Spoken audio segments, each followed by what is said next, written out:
Hey, I'm Rob Greenfield. Welcome to my tiny house in Orlando, Florida. This tiny house is 100 square feet. I built it for under $1,500, all using about 99% repurposed and secondhand materials, while creating just about 30 pounds of trash. So today, I'm going to give you a tour of my simple, sustainable life and show you my homestead.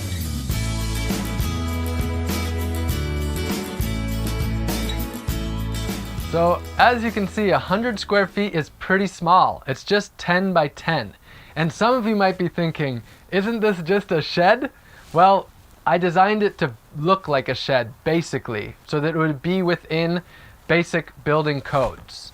The most important thing is the bed. A lot of my life is outdoors, and this is really just about having a comfortable place. Underneath the bed is storage for my basic stuff. A big part of this place really is food. It's for storing food and processing food and such. Over here, this is a bounty of pumpkins from my garden. Here is the fermentation station, making jun, which is like kombucha, apple cider vinegar, fire cider, honey wine and such. Here I have my bookshelf, a lot of books about how to grow food and live sustainably. And then if we come over here, a lot more food. My project that I'm focusing on right now is 1 year of growing and foraging 100% of my food. And so that's really the centerpiece of everything that I'm doing while I'm here in Orlando for about 2 years. So fruits and veggies that I've harvested from my garden and from foraging. Up here, honey from my bees. I harvested about 75 pounds of honey, somewhere around there this fall. I don't have a whole lot of possessions. I aim to live pretty simply. This is all my clothes on this shelf and then some of my basic items. So the desk I built out of leftover materials from the build and pallet wood. 99% of this house is built with secondhand materials and repurposed materials. The floors, for example, were from a house that flooded, and this was stuff they were getting rid of, throwing away. The bed is leftover wood and also flooring. The burlap that I'm using for the walls is from a leftover craft project. One thing I should mention is the house isn't 100% done, so a bit of a work in process still, but good enough to be able to show you the place. Really important thing is my deep chest freezer. This year I'm growing and foraging 100% of my food, so this is a really important thing for being able to store a lot of food. And that brings me to electricity. My original plan here was to live off the grid like I did in my first tiny house in San Diego. But with this project, I found that it just wasn't quite the right match to be completely off the grid. And I'm only using about $100 worth of electricity per year.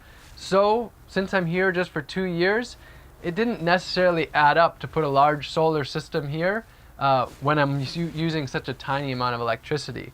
So what I have is just an extension cord that's running from here on the property.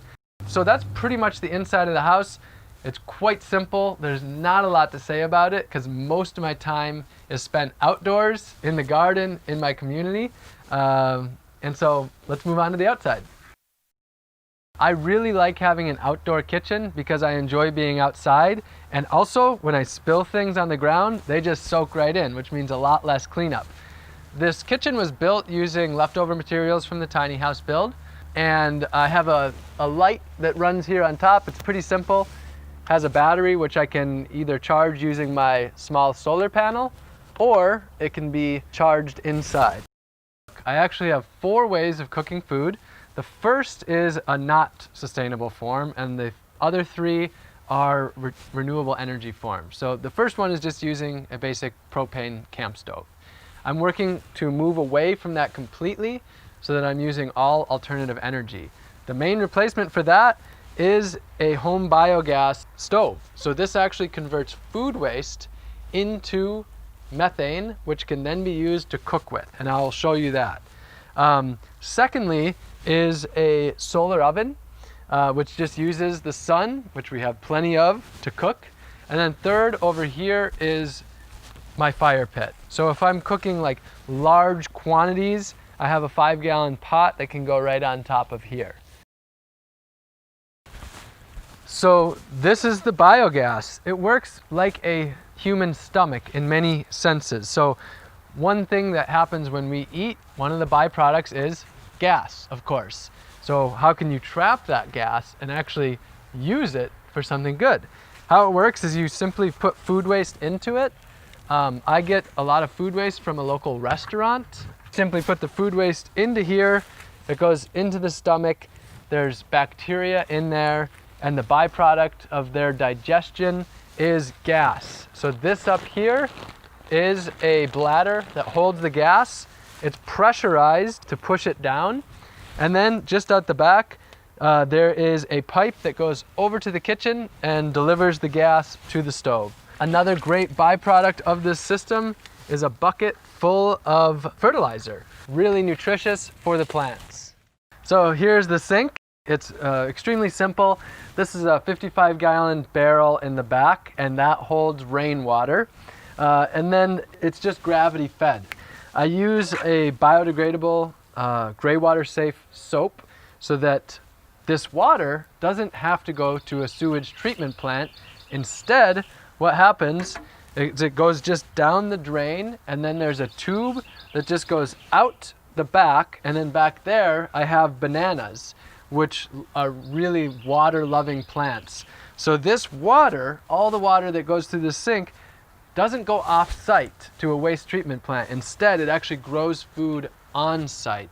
Also back there, I have my compost bin. The reason I really like my compost bin right there is I can actually toss food in standing right here. So it's really easy to access. So I create very minimal garbage. The little bit of actual trash that I do create, I just put in the trash can of the property. But mostly food waste, yard waste, paper, cardboard, all of that can go right into the compost bin, and that is used to grow food rather than be somebody else's problem. Also here is my drinking water. So it's a pretty great system. It's called a Berkey, and this can be used for purifying rainwater, water from lakes and rivers, or city water. I have my rainwater barrels right here behind the house. I simply stick a pitcher down here, and then my rainwater is purified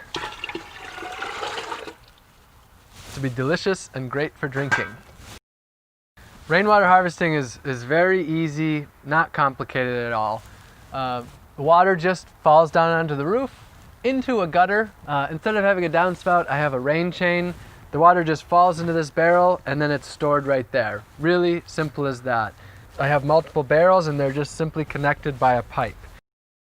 So this might be the part of my homestead that I'm the most excited to show you. This is a 100% closed loop composting toilet system.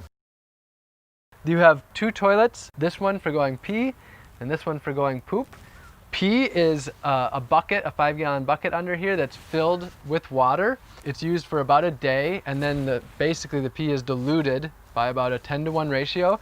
That water is then simply dumped onto fruit trees, bushes, and such to grow food. Poop goes into this one. How it works is you simply sit down like you would on any other toilet.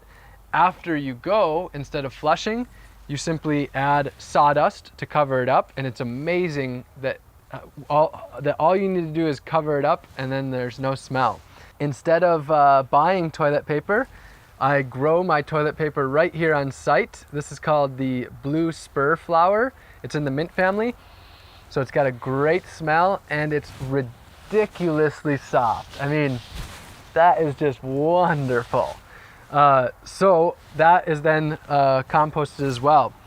The poop goes into these 55-gallon drums, where it's then composted for a year to make it completely safe, and then it's used on fruit trees to grow fruit. So this is a 100% closed loop compost toilet system that doesn't create any problems for anyone else, and instead makes fertility.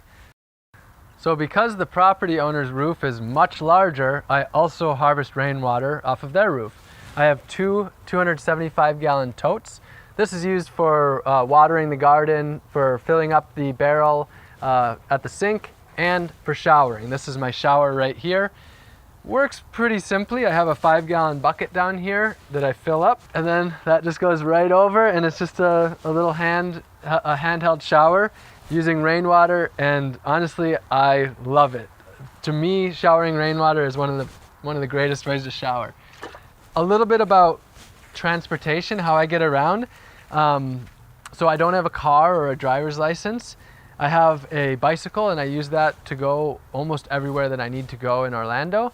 And then I also have a bicycle trailer, and that bicycle trailer can carry up to 300 pounds. So I can use that for hauling lots of stuff in my garden, tools or huge hauls of food. I can also use that for furniture, materials for the house, things like that. Lastly, let's move on to the garden.